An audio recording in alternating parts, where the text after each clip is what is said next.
HRN listeners.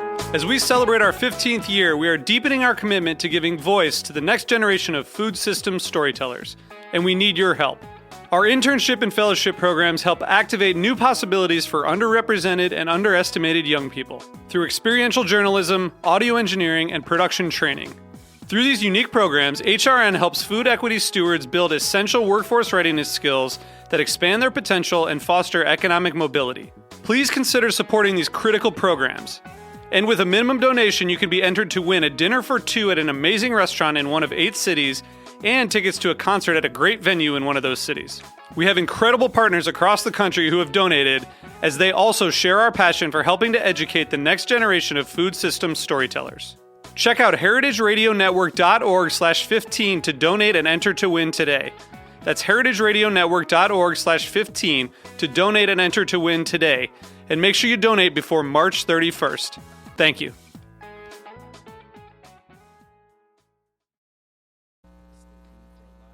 Today's program was brought to you by Whole Foods Market. For more information, visit WholeFoodsMarket.com.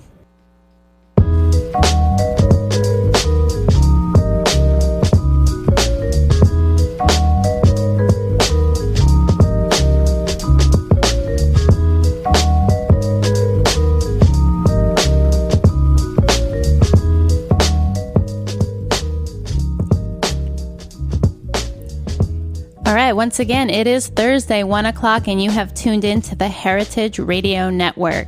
You are listening to the Farm Report, and I'm your host, Erin Fairbanks. We're coming to you live from the back of Roberta's in beautiful Bushwick, Brooklyn, and today we are on the line with David Campbell of Maple Land Farms. David, welcome to the show.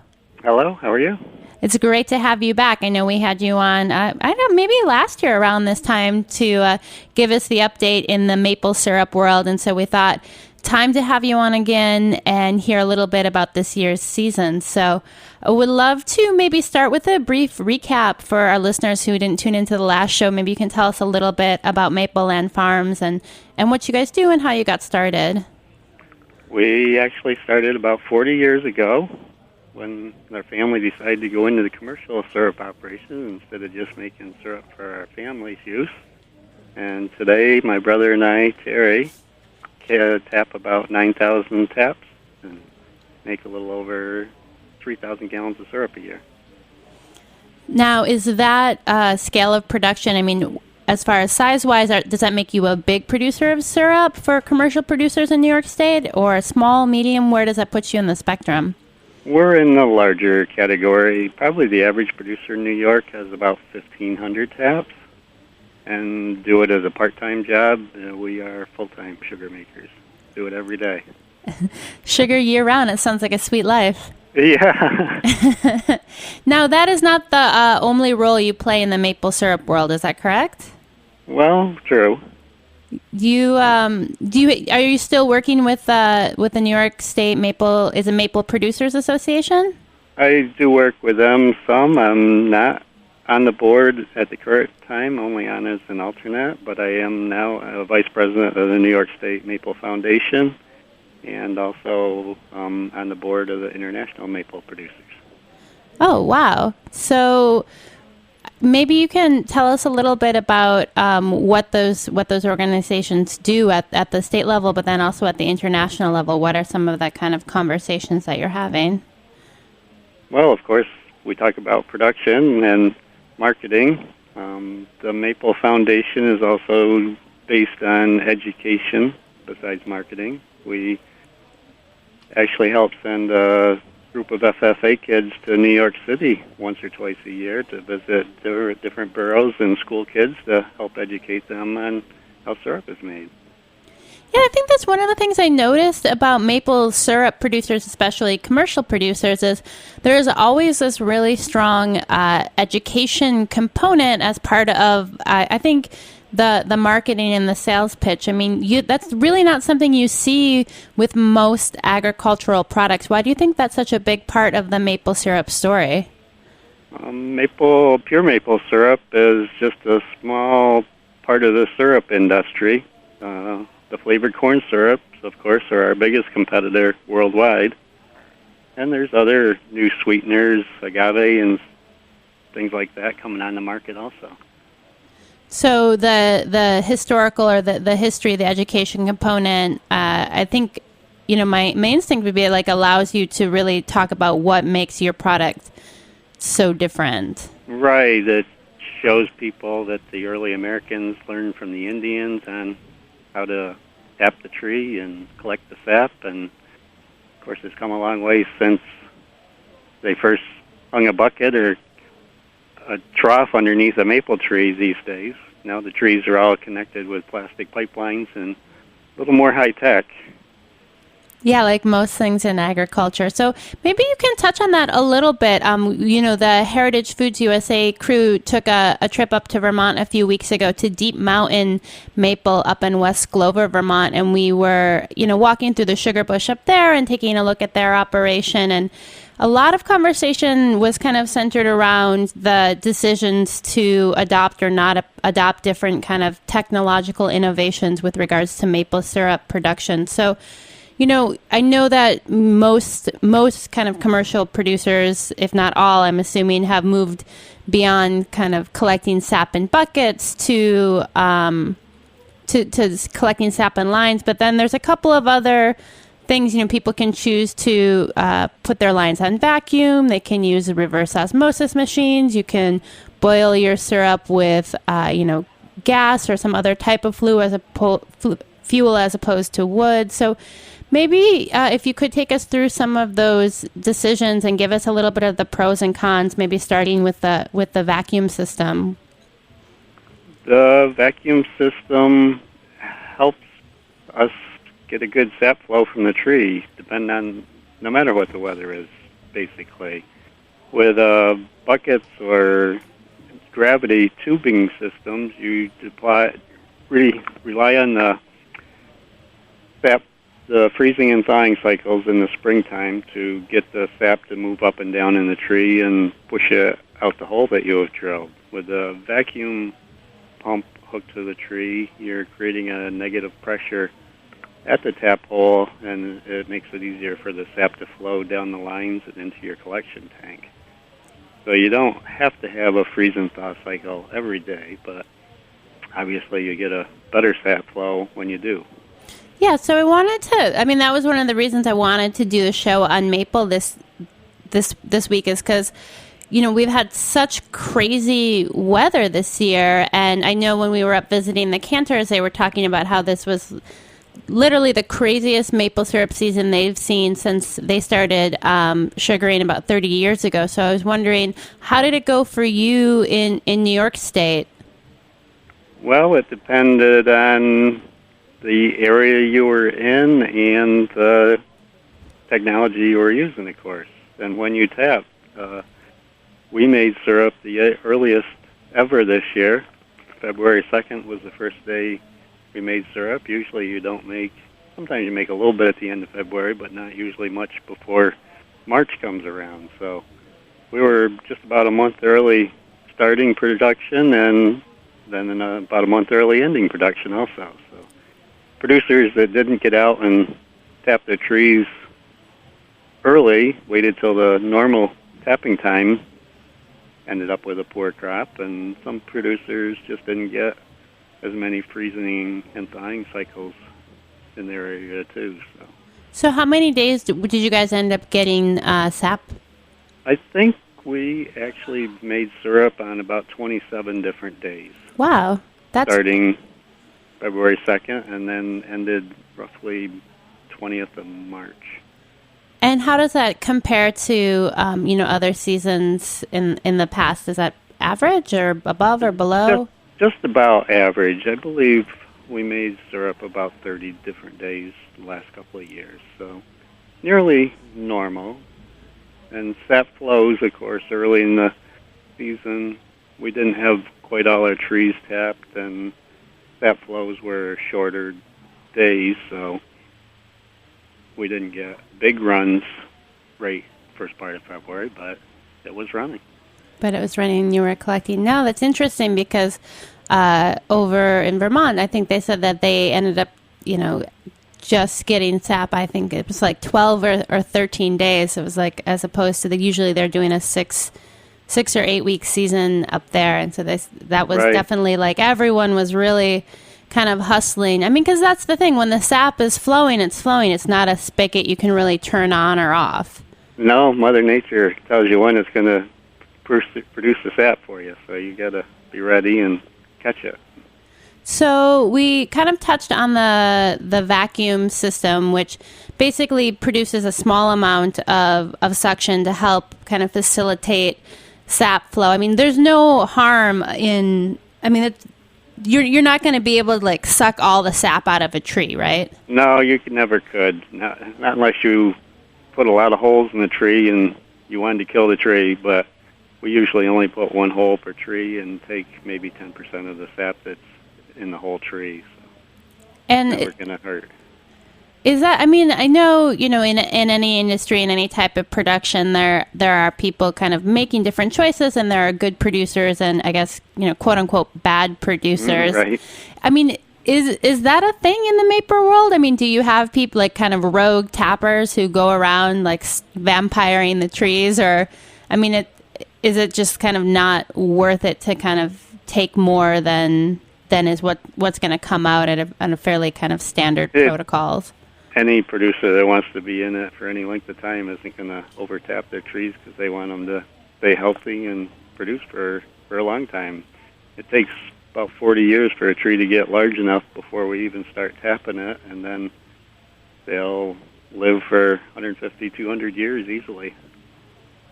Nice. And one of the things that we also talked about when we were walking through the sugar bush up in Vermont is as a maple syrup producer, one of your other big tasks is managing your forest and doing some cutting back of trees. And can you talk a little bit about what are some of the decisions you need to make in that regard? I mean, it doesn't sound like, are you doing any planting? I mean, if it takes 40 years for a tree to produce any syrup, I mean, is there a culture of replanting, or how do you kind of manage the sugar bush?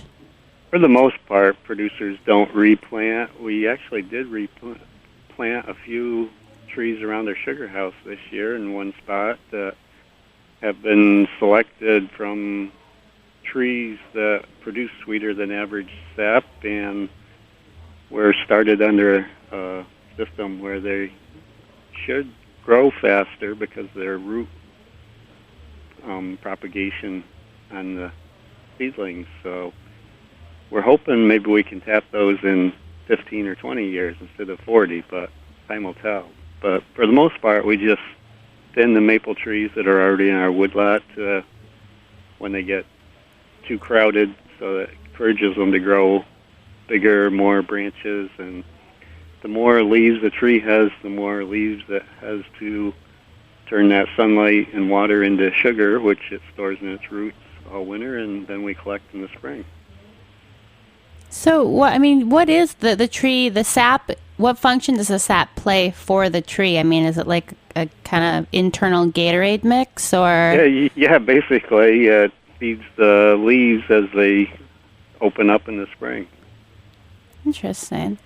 Well, I think we are going to make a move towards a short break, and when we get back, we will kind of continue working our way through some of the different technological innovations of maple sugaring in 2012. So stay tuned.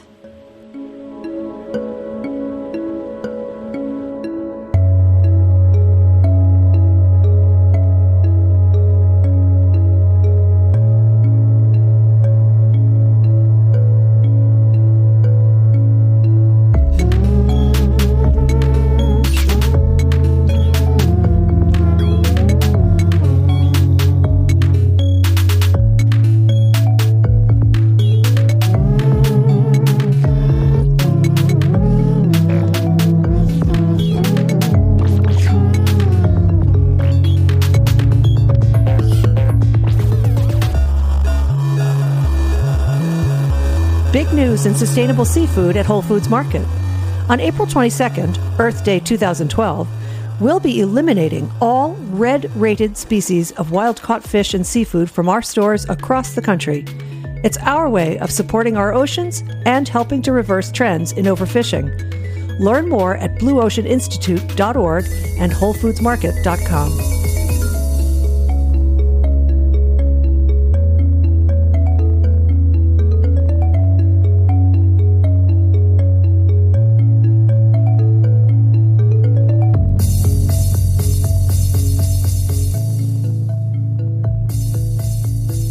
All right, we are back. You have tuned into the Farm Report, and I am your host, Erin Fairbanks. We are on the line with David Campbell of Mapleland Farms, talking about what else? Maple syrup. So one of the things that I think is always striking to me about maple syrup is how, I mean, it's really just kind of crazy. The sap comes right out of the trees. It's collected in these kind of big, like, tubs essentially, and the whole process is much less like technical than it appears anyway, less technical than in my head. I mean, I'm sure going to visit a corn syrup factory would impart a very different kind of aesthetic than going up and walking through the sugar bush and kind of seeing the production of maple syrup. And I was curious about any kind of like regulation or consumer protection that happens with regards to how syrup is collected or produced. I mean, are there certain rules or tests or any kind of things put into place with regards to consumer safety or any concerns that we should have as consumers with regards to maple syrup? It's a very natural product. There's nothing added to it as it's made. The only thing that's done is the extra water is taken out of the sap to concentrate it into syrup. And the syrup, the amount of sugar in the syrup is a very safe way preservative, basically. So Ag and Markets does not do any regular inspections of sugar houses where it's made because of the safety of the product being produced, but they do spot checks of syrup on the shelf, or if somebody has a problem with syrup and lets them know, they'll follow up with the producer and see what's going on. So there's no regular inspection, but Ag and Markets is regulating the industry. Right. Yeah. And I mean, obviously there's a long history of kind of, you know, safety and quality that the industry, I think, really is able to fall back on. If, you know, does syrup go bad? You know, if I opened a bottle, I mean, would I be able to tell if it had, you know, turned? Is that something that happens to it, or? Not very often. Once in a while, it might get a little mold on the top of the syrup if it wasn't sealed properly when it was packaged, or if it wasn't of a heavy enough density sugar content, like it could start to ferment a little bit, but basically other than that, it's not going to go bad. Nice. So could I, like, I know that in certain tombs, you know, they open up and find mummies with like a crock of honey. I mean, could I get buried with a crock of maple syrup and have it there for, you know, people who dig me up 1,000 years from now? Well, it could, if it was stored properly, it would keep almost forever. Glass containers, will keep it. Plastic is porous enough that it would let a little air in over time, but it would still keep a very long time. Well, something to think about as I plan my journey into the next life. Well, let's get back to technological innovation. So, I think the next tool that I'm familiar with in the syrup story is the reverse osmosis machine. So, can you tell us a little bit about that process? Right. The sap comes out of the tree usually at the beginning of the season, a little over 2% sugar content. At the end of the season, it's down around 1%. So we have to take that sap from 1% to about 67% sugar to make it into the syrup. And that requires a lot of energy. If you don't use a reverse osmosis machine, that means a lot of fuel, firewood, fuel oil, or whatever you're burning in the evaporator. But with the use of the reverse osmosis machine, you're pumping that sap through a membrane that lets the water molecules will go through, and the sugar molecules are a little larger, and they won't pass through the membrane. So we can take out half to three-quarters of that extra water before we start the boiling process in the evaporator. So that means essentially the syrup doesn't have to boil for as long to get to the correct level. Right, and it does have to boil some to make the syrup because you need the heat to cook the sugars and caramelize them to give the maple syrup its flavor. Yeah, I mean, I wonder about that. Just knowing from doing a fair amount of cooking myself, that the amount of time something spends on the flame or on a heat source that really goes a long way towards developing different flavors, and the complexity of a finished product. So you don't find with the syrup that the reduced kind of boiling time has a significant impact on the flavor of the syrup. I mean, could you tell side by side? Where, one had happened and the other hadn't? That was a big question that Vermont Proctor Research Center had, and they tested it extensively here a year ago and did a lot of taste tests of syrup made with and without reverse osmosis, and the end result is there was basically no difference. Interesting. Now, if I wanted to go out and buy a reverse osmosis machine, what am I looking at cost-wise? Well, they're all sized depending on the size of your maple operation. They'll start at $5,000 and go to $50,000 or more for a large operation. Oh, wow. And, it sounds very technical, reverse osmosis, and like kind of hearkening back to some high school science. But the actual filters that you used are just, it's paper basically. Is that right? Or what's the filter made of? It looks like a tightly wrapped fiberglass. I've never dissected one of the membranes myself, but that's what they look like. And of course, the sap is pumped under high pressure, about 300 to 400 pounds pressure, to get the water molecules to pass through. All right. So after it's gone through the reverse osmosis machine and then it enters the boiler, now there's like a kind of another a choice. Historically, I think people would boil sap using wood from the woodlot that they were managing, and but nowadays, is there a trend towards doing, using different kinds of fuel, or is it still primarily like wood is the default? Probably half of the syrup is made on a wood fire still, a third to a half. We use fuel oil ourselves and finish it with propane.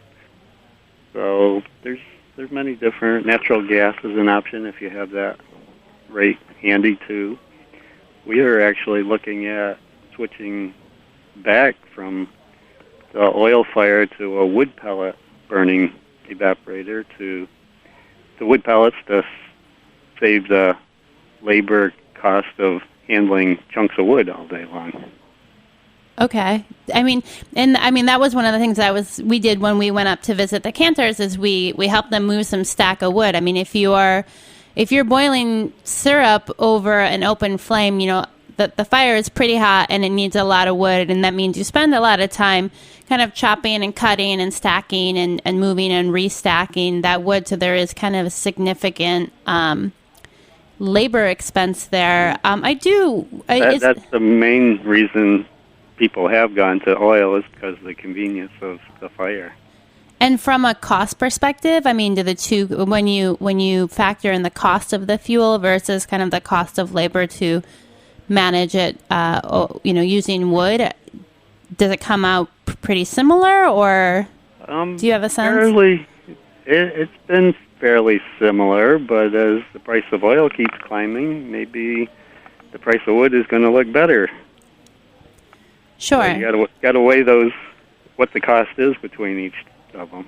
Yeah, and I think that's also something to remember, and I think often it kind of falls out of the conversation that, farming is a business, and, there is an economic imperative, and to stay in business, like, you're being faced with all those same decisions of any small or medium-sized business owner, where you're looking at labor and cost of goods and all that kind of stuff. So, Right. is there any, I know in the barbecue world, like what kind of wood you cook something over, it's a big thing, imparts a particular flavor to your finished product. But I'm assuming there's been some work done on flavor implications of different fuel sources. I mean, do you see anything in that area?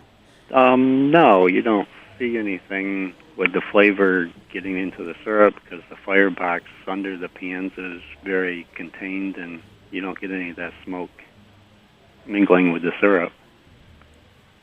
Okay, so it's like the smoke is getting released through a different Right, it vent, gets funneled out a chimney in the back of the sugar house. So. Is there any experimenting with that, like a smoked maple syrup? Sounds good. Seems so I've heard somebody that does that, but I haven't had any myself. So. Interesting. Maybe an opportunity out there for new maple syrup business.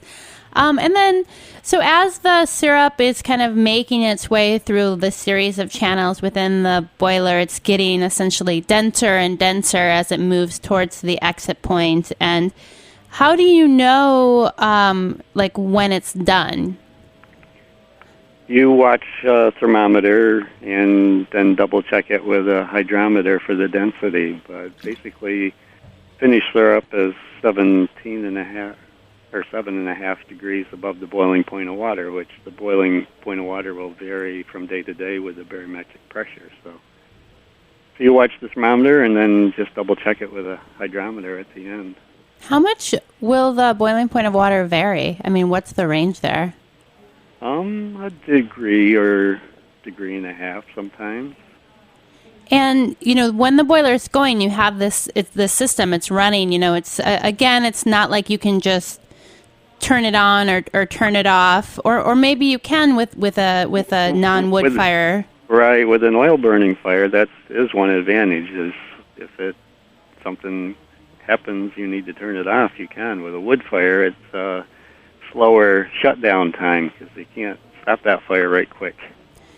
So in the case of a wood fire, if you're going along and, the person manning the sugar shack, spaces out or, falls asleep because it's 3 a.m. and they've been collecting sap all day, is there risk of kind of fire or like burnt syrup? I mean, what happens what are some of the things that can go wrong in the boiling process? Yeah, all of those things. First thing that'll happen is the syrup will get cooked too much and turn to 100% sugar and burn in the pans.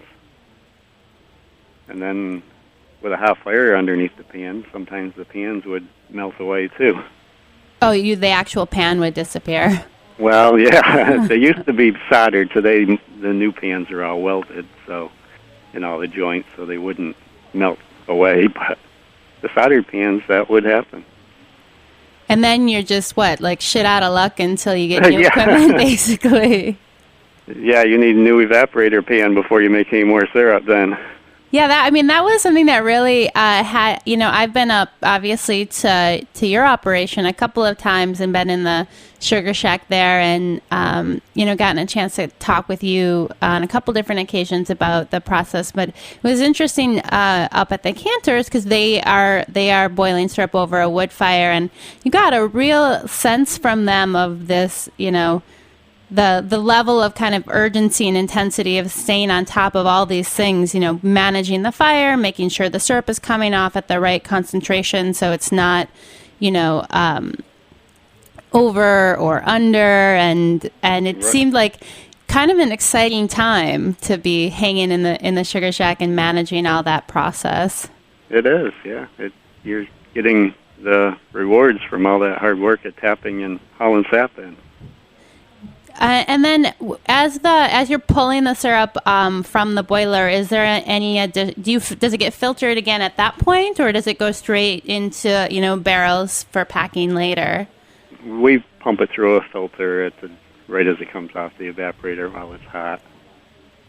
And the filter? I know there's like a ton of different minerals in syrup. The filter, what type of stuff is the filter picking up? I mean, well, mostly when you concentrate 40 or 50 gallons of sap into 1 gallon of syrup, all those minerals that were in the sap start to solidify with the boiling process. So there's nothing in it that would hurt you, but it makes for a cloudy, gritty kind of syrup. So you want to filter out all those chunks of mineral and make it nice and clear and nice looking and so on. Sure, so it's pretty in the jar. And then all our sap is filtered before it goes through the RO machine, so if there was a little piece of dirt or a bug or anything that might have flown into the sap, that gets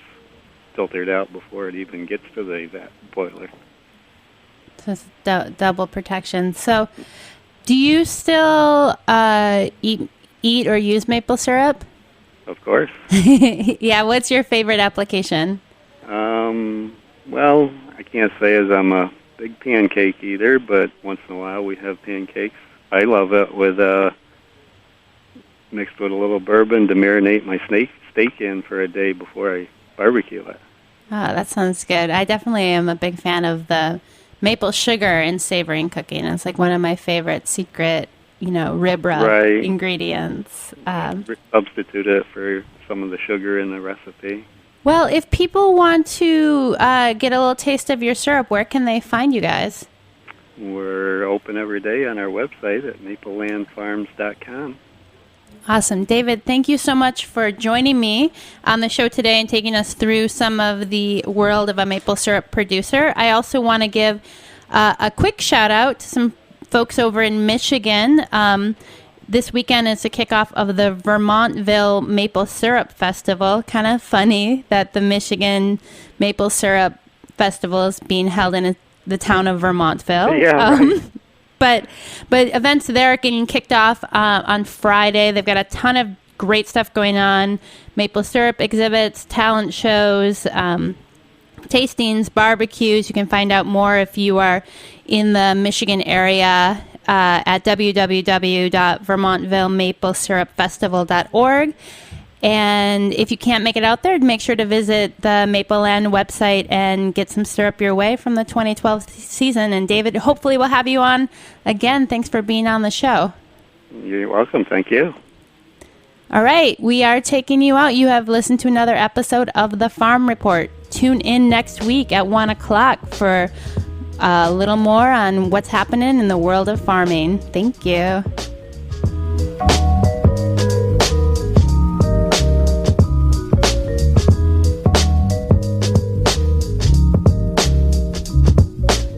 Thanks for listening to this program on the Heritage Radio Network. You can find all of our archived programs on heritageradionetwork.com, as well as a schedule of upcoming live shows. You can also podcast all of our programs on iTunes by searching Heritage Radio Network in the iTunes Store. You can find us on Facebook and follow us on Twitter for up-to-date news and information. Thanks for listening.